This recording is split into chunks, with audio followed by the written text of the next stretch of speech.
Imagine a sultanate, a land of prosperity, strong governance, and strategic trade routes, an entity that once controlled a significant portion of northeastern Somalia.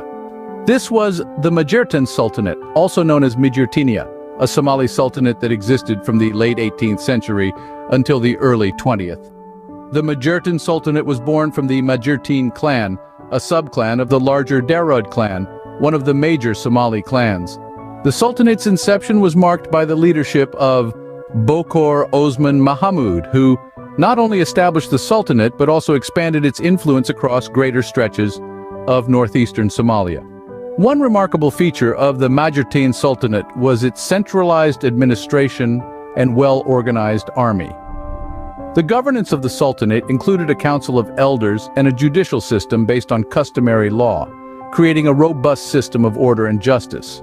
But the Sultanate wasn't just about governance and military strength, it was also a hub for international trade.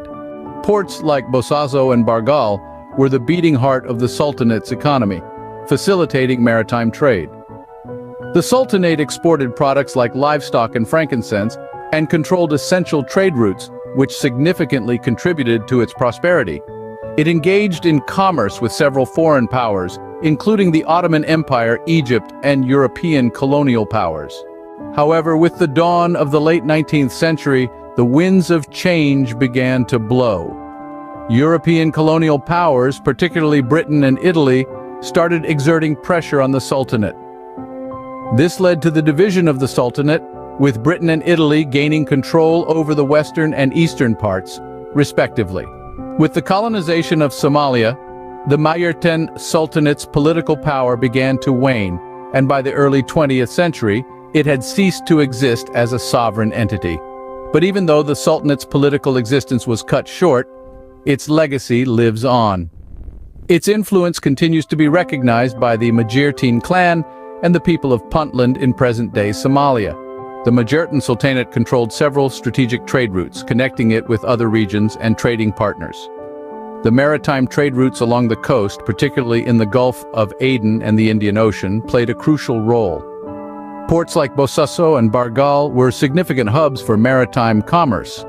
The Red Sea was another key trade route for the Majerten Sultanate, connecting it with trading centers like Aden, Jeddah, and various ports in Egypt. This route facilitated trade with Arabian merchants, involving the exchange of spices, textiles, and precious metals. The Sultanate also had trade links with the Sahel region of Africa, particularly with cities like Harar and Zeila. These routes extended inland, connecting the Sultanate to the Sahel's lucrative trade networks, which involved the exchange of goods like gold, ivory, slaves, and luxury items. In essence, the Majerten Sultanate was a fascinating entity with a well-organized administrative structure, a prosperous economy based on strategic trade routes, and a strong cultural influence that continues to echo in present-day Somalia. It offers a compelling glimpse into the historical tapestry of northeastern Somalia, a land where governance, commerce, and culture intertwine to create a unique legacy.